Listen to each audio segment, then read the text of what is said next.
श्रीलक्ष्मी श्रीमहालक्ष्मी क्षीरसागरकन्यका उत्तिष्ठ हरिसम्प्रीते भक्तानां भाग्यदायिनी।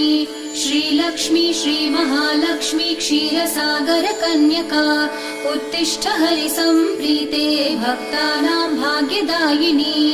उत्तिष्ठोत्तिष्ठ श्रीलक्ष्मी विष्णुवक्षस्थलालये उत्तिष्ठ करुणापूर्णे लोकानां शुभदायिनी। उत्तिष्ठोत्तिष्ठ श्रीलक्ष्मी विष्णुवक्षस्थलालये उत्तिष्ठ करुणापूर्णे लोकानां शुभदायिनी।